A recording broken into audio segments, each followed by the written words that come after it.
I take note of the New York Times obituary on former United States Senator Joe Lieberman. Yeah. Listen to this.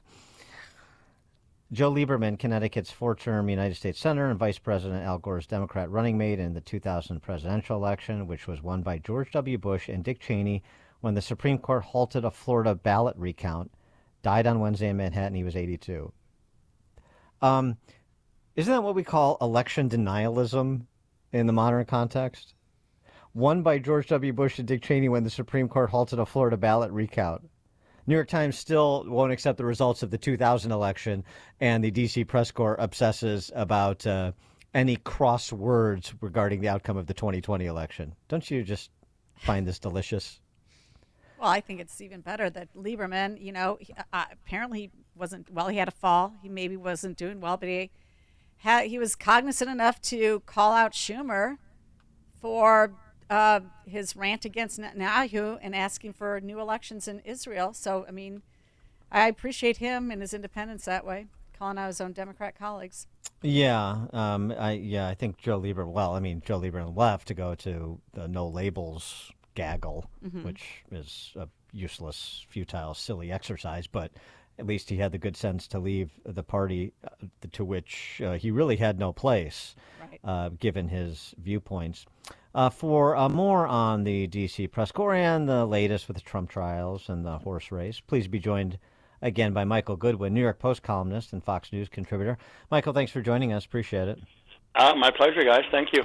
Yeah, I mean, as we've talked about before, the election denialism is only a threat to democracy when there's anyone suggesting anything improper about a Democrat's victory. They have no problem shoehorning it into Joe Lieberman's obituary, which is poor form in addition to other things, and challenging and Bush in '06 and obviously Trump in 2016. It's one set of rules for thee and another set of rules for me.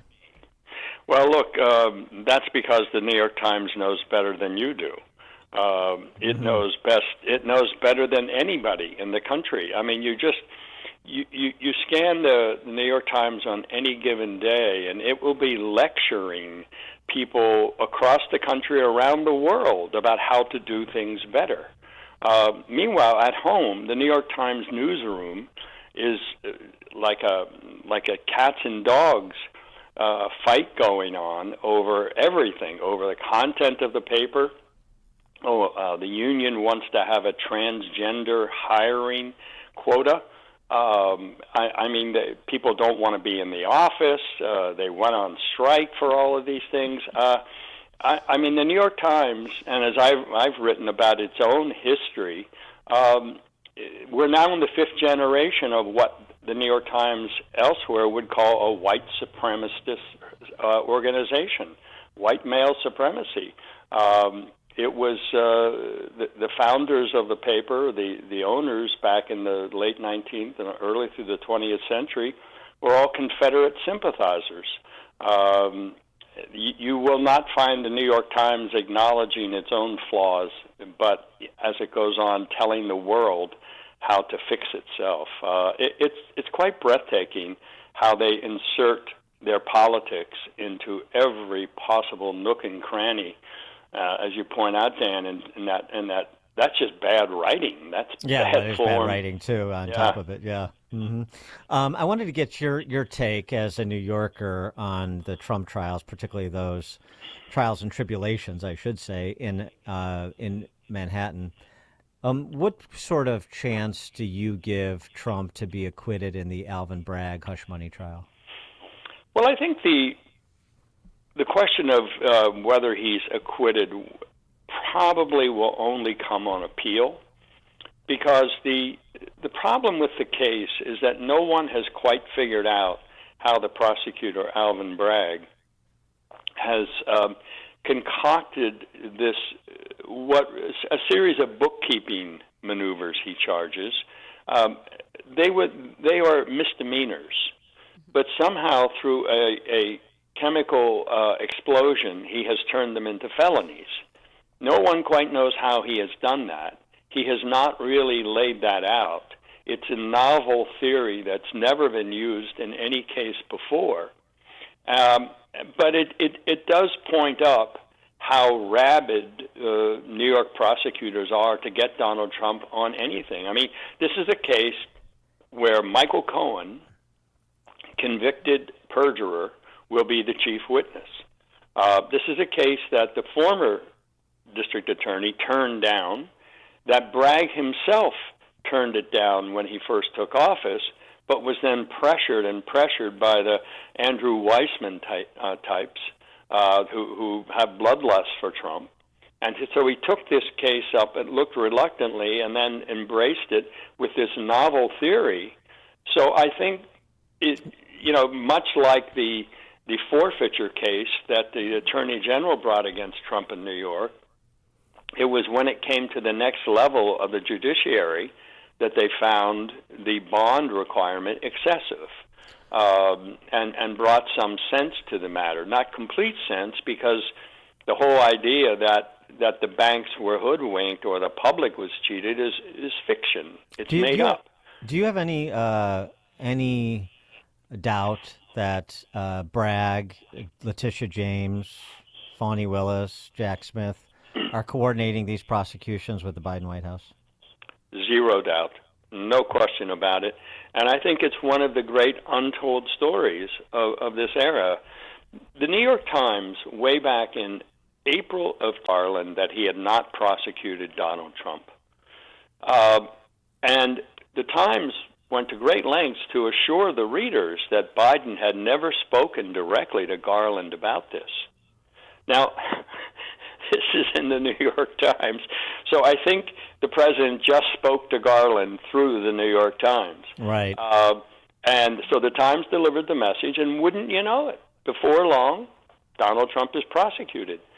So we know that Fani Willis and the previous prosecutor she had embedded and hired met with White House officials. Do we believe that Alvin Bragg? Certainly. I think, is there a meeting somewhere? Is there a phone call, an email? I don't know specifically of one, but don't forget, these state cases were very much based on the idea that Trump, if he ever runs again and wins, will pardon himself. These were pardon-proof cases. You cannot, as a president, pardon somebody for state cases. So that was the whole idea. This was a workaround. But now they have like belts and suspenders. They have federal cases and state cases, and they're trying to get Trump, lock him up, bankrupt him, keep him off the ballot, do whatever you can. And I think this is just part of that big attempt by Democrats to subvert democracy. But it's really not working out that well for them. It does seem to me that most people, and especially it's probably united the Republicans around Trump a little bit more, people that were kind of questioning whether or not they want to go around him when he started to get persecuted in these ways. They're like, no, this is a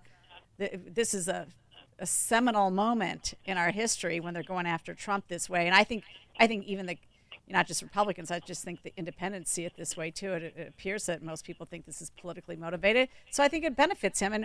And by the way, there's a ton of alternate media out there, and your own New York Post. I bet you have better readership than the New York Times.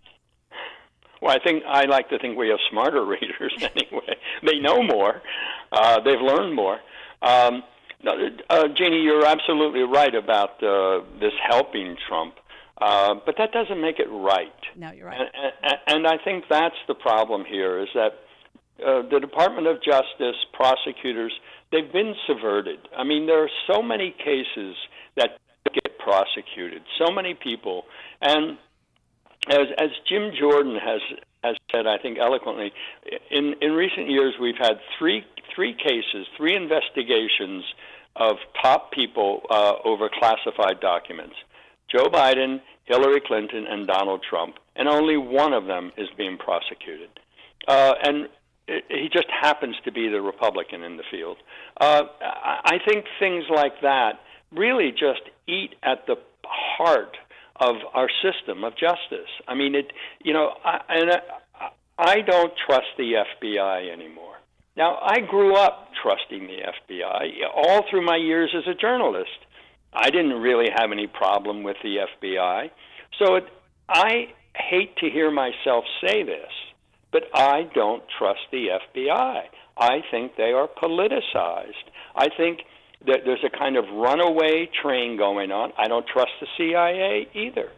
So this saddens me to have to say this, but I don't know how else to react to what is, to me, the most obvious evidence that they are using their power to play politics, that they want to affect the outcome of elections. That's not their job, and yet they do it, and half the country cheers. This is quite distressing overall. Sticking in New York for just a second, because that seems to be the only place that you're going to have a trial adjudicated before the election. We'll see, but certainly we know that if the trial begins on April 15, then it's going to be adjudicated well before the election.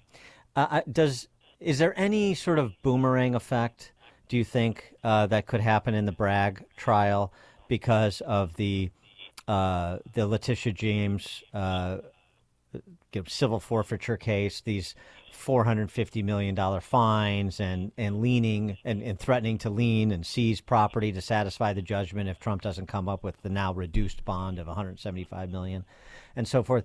Is there among New Yorkers, the jury pool, do you sense anybody saying, this is really a bridge too far? This is sort of beyond the pale. I don't like Trump, but this is setting a bad precedent. Sort of a lot of what Kevin O'Leary from Shark Tank has been ranting about. Right. Is there any recoil to what's going on that could impact the Bragg trial, do you think? Well, I mean there is, but not yet from the left. I think a lot of people are silent, waiting to see. Certainly, I think people in business, the business community, is unnerved by this kind of thing. I mean, if they can do it to him, they can do it to me kind of thinking. I think the test will come within the higher ranks of the New York judiciary. Can it rise above this partisanship? And don't forget, Russell Baker, the great deceased columnist in the New York Times, once said that, just remember, a judge is just a lawyer who curried favor with a politician. Yeah, exactly right. And that is the problem here. I mean, can this judiciary rise above the politics of the people who create them? I mean, they're all Democrats. All the judges on the top, the top court in New York is called the New York Court of Appeals, and they're all Democrats now. They played with a membership on there in order to get the redistricting vote that they wanted. So the Democrats in this state now are ruthless about using their power to upend every aspect of a two-party system and make it a uniparty system where they call all the shots. I mean, Republicans are reduced to heckling from the sidelines and filing lawsuits into this system that itself is created by the Democrats. So if this system can rise above it, if the judges on the state's top court, where I assume both of these cases might end up eventually, if they can rise above the partisanship, that would be a great relief, I think, not only to Donald Trump, of course, but to a lot of people who feel that this is not the way to go forward. We're going backwards this way. And so I think there's a lot riding on the final outcome of these cases through the appeals process. Yeah, your description of New York is one we're very familiar with in Illinois. Michael Goodwin, New York Post columnist, Fox News contributor. Michael, thanks as always. Appreciate it. My pleasure. Thank you both. And Michael Goodwin joined us on the Turnkey.Pro answer line. Connect with Dan and Amy on the AM 560 The Answer mobile app.